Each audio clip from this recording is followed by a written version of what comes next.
Halo, saya Adriana Atalia, NIM 672019-114. Saya akan menjelaskan tugas teknologi jaringan yang terakhir, yaitu resume materi 1 sampai 8. Nah, yang pertama, materi 1 adalah topologi jaringan.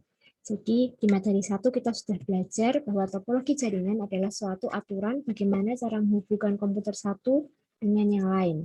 Contoh-contoh topologi jaringan yaitu ada topologi bus, topologi ring, topologi star, topologi mesh, dan topologi tree. Serta ada yang namanya perangkat jaringan yang digunakan untuk mencapai tujuan dari fungsi jaringan komputer itu sendiri, seperti berbagai sumber daya, berkomunikasi, dan lain sebagainya. Nah, contoh perangkat jaringan ada NIC, ada hook, switch, bridge, router, modem, dan access point. Selanjutnya ada materi 2 yaitu IP address. IP atau Internet Protocol adalah suatu protokol untuk routing dan pengalamatan paket data. IP dapat membawa data aktual yang dikirimkan melalui jaringan dan tiba pada tujuan yang benar. IP dibagi menjadi dua penulisan, ada IPv4 dan IPv6. Nah, itu perbedaan dari IPv4 dan IPv6.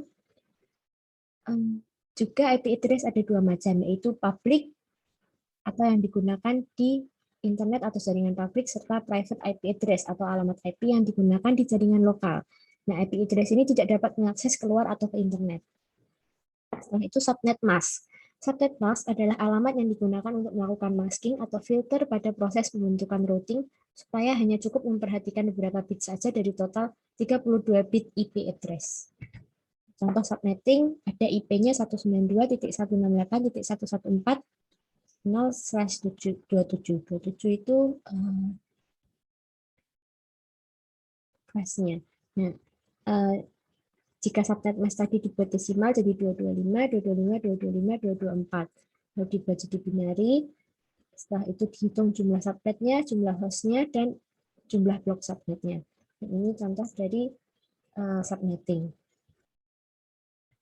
Setelah itu materi 3 yaitu routing. Routing merupakan sebuah mekanisme pengiriman paket data yang ditransmisikan dari satu network ke network yang lain. Ketika ada lebih dari satu rule routing, router memiliki mekanisme perhitungan jalur routing yang akan digunakan router untuk transmisi data. Pemilihan jalur routing berdasarkan pada perkembangan parameter, yaitu dan DST address dan distance pada tiap rule routing. Pertama, router akan memilih rule routing dengan DST address yang paling spesifik. Kemudian router akan melihat nilai pada parameter distance di tiap rule routing. Semakin kecil distance atau jarak, maka rule itu akan digunakan. Jika terdapat beberapa rule routing dalam DST address sama spesifik dan distance-nya sama, maka router akan memilih dengan random atau yang disebut round robin. Nah, itu cara untuk routing. Pertama, contohnya router B untuk ke internet akan melewati dulu router A. Nah, di router B, default gate-nya berarti harus di-set ke router A. Setelah itu, sama dari router A ke internet. Materi 4, yaitu macam-macam protokol. Ada beberapa macam protokol yang akan dijelaskan. Yang pertama adalah Wide Area Network atau WAN. WAN adalah jaringan komputer yang membentang di wilayah geografis yang luas, meskipun mungkin terbatas dalam batas-batas negara. WAN dapat berupa koneksi LAN yang menghubungkan ke LAN lain melalui saluran telepon dan gelombang radio, dan mungkin terbatas pada perusahaan atau dapat diakses oleh publik. Jadi, Wide Area Network ini adalah beberapa LAN yang digabung. Selanjutnya ada Dynamic Host Configuration Protocol atau DHCP. DHCP adalah protokol yang dipakai untuk memudahkan penyebaran alamat IP secara otomatis ke perangkat lainnya. Tanpa DHCP, konfigurasi harus dilakukan secara manual pada setiap komputer supaya mendapatkan alamat IP yang berbeda. Nah, dengan menggunakan DHCP, alamat IP dapat dibagikan ke banyak perangkat dalam satu waktu secara otomatis. Yang selanjutnya adalah Domain Name System atau DNS. DNS adalah sistem yang membantu manusia dan komputer untuk saling berkomunikasi saat mengakses website melalui internet. Manusia menggunakan nama atau URL, komputer menggunakan angka atau IP, dan DNS berada di antaranya untuk menerjemahkan URL menjadi angka yang bisa dipahami oleh komputer. Selanjutnya adalah Hypertext Transfer Protocol atau HTTP. HTTP adalah protokol jaringan lapisan aplikasi atau application layer yang dikembangkan untuk membantu proses transfer antar komputer. Protokol ini berguna untuk mentransfer informasi seperti dokumen, file, gambar, dan video antar komputer. HTTP menyediakan kumpulan perintah di dalam komunikasi antar jaringan. Komunikasi tersebut berlangsung antara web server dengan komputer klien atau sebaliknya. Lalu ada proxy. Proxy adalah suatu sistem yang memungkinkan kita untuk bisa mengakses jaringan internet menggunakan IP yang berbeda dengan yang diterima oleh perangkat. Sistem ini menggunakan proxy server untuk dapat bekerja, sedangkan proxy server itu sendiri merupakan perangkat atau komputer yang digunakan untuk menyediakan layanan proxy. Proxy dapat dikategorikan menjadi 4 jenis, yaitu transparent proxy, anonymous proxy, distorting proxy, dan high anonymity proxy. Nah, selanjutnya ada Samba. Samba adalah program yang dapat menjembatani kompleksitas berbagai platform sistem operasi Linux atau Unix dengan mesin Windows yang dijalankan dalam suatu jaringan komputer. Samba merupakan aplikasi dari Unix dan Linux yang dikenal dengan SMB atau Service Message Block Protocol. Protokol Samba memungkinkan server Linux atau Unix untuk berkomunikasi dengan mesin klien yang menggunakan OS Windows dalam satu jaringan. Yang selanjutnya ada File Transfer Protocol atau FTP. Sebuah protokol internet yang memungkinkan untuk melakukan transfer file antar perangkat dalam suatu jaringan yang menggunakan koneksi TCP. Di dalam FTP terdapat dua komponen utama yang dapat digunakan, yaitu FTP server dan FTP client. FTP server merupakan sebuah perangkat yang berfungsi untuk memberikan akses file, mendownload, dan menambah suatu file di dalamnya. Sedangkan FTP client berfungsi untuk mengakses FTP server dengan menggunakan akun yang sudah diberikan akses oleh FTP server tadi. Kita lanjut ke materi 5, yaitu GNS3. GNS3 adalah aplikasi simulator jaringan atau Graphic Simulator Network berbasis GUI. Dengan GNS3, kita dapat melakukan simulasi terhadap perangkat asli dengan bantuan emulator dan juga teknologi virtualisasi. GNS3 sudah dikemas demikian rupa dengan interface-nya sehingga lebih praktis. GNS3 juga gratis dan gampang didapatkan. Nah, untuk menggunakan GNS3 ini, kita dapat mendownload router dan segala macam hal yang kita butuhkan sesuai dengan yang kita butuhkan di internet dan kemudian dimasukkan ke GNS3. Dengan begitu, kita dapat melakukan simulasi sedetail mungkin. Setelah semua terpasang, kita tinggal mengkonfigurasikannya dengan konsol yang ada di GNS3 tersebut. Selanjutnya ada materi 6. Materi 6 adalah wireless network. Wireless network adalah bidang disiplin yang berkaitan dengan komunikasi antar sistem komputer tanpa menggunakan kabel. Jaringan nirkabel sering dipakai untuk jaringan komputer baik pada jarak yang dekat maupun pada jarak jauh. Contohnya antara lain jaringan kawasan lokal nirkabel atau wireless LAN atau WLAN dan Wi-Fi. Media transmisi wireless network antara lain sama gelombang radio, gelombang mikro, cahaya inframerah. Wireless network memiliki 3 komponen, yaitu radio sinyal, data format, dan network structure. Ada beberapa topologi wireless network, yaitu Independent Basic Service Set atau IBBS, ada Basic Service Set atau BSS, dan Extended Service Set atau SS. Nah, ini adalah contoh dari topologi IBBS. Jadi, masing-masing komputer terhubung satu-satu. Lalu jika BSS, masing-masing komputer itu terhubung pada satu router atau pada satu komputer utama.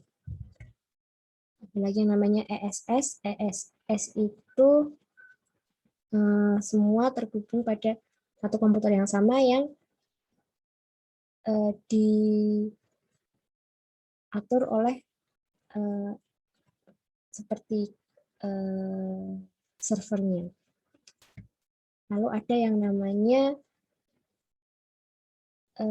infrastruktur atau gabungan antara basic service set dan extended service set. Setelah itu materi 7 adalah wireless device. Wireless device adalah perangkat yang terhubung dengan perangkat lainnya tanpa perlu bantuan kabel.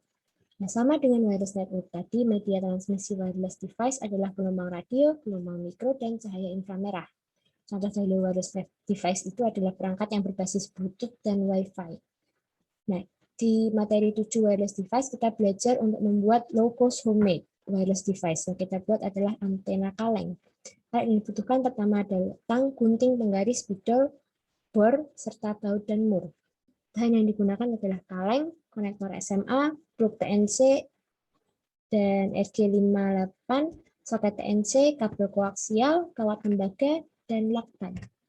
Nah, langkah pembuatannya. Yang pertama adalah mempersiapkan kaleng. Kaleng yang digunakan berdiameter 10 cm dengan tinggi sekitar 13 cm. Nah, kaleng ini akan dilubangi untuk nanti tempat menaruh soket TNC. Untuk cara melubangi kaleng tadi, kaleng dilubangi menggunakan bor. Jangan lupa dilubangi juga tempat untuk membuat bautnya. Setelah selesai dilubangi, kita mempersiapkan soket TNC-nya. Lepas soket TNC dan pisah menjadi dua, lalu masukkan kabel tembaga ke ujung soket yang menempel ke kaleng dengan panjang sampai setengah kaleng. Lalu direkatkan dengan tenol. Setelah itu pasang soket dengan kaleng menggunakan baut dan mur. Nah, jika itu sudah siap, kita selanjutnya mempersiapkan kabel. Potong kabel RG58 sepanjang sekitar 1 meter. Untuk menyambungkan ke bagian soket lainnya, potong bagian luar kabel sepanjang 4 cm, ada lapisan putih sehingga terlihat lapisan putihnya.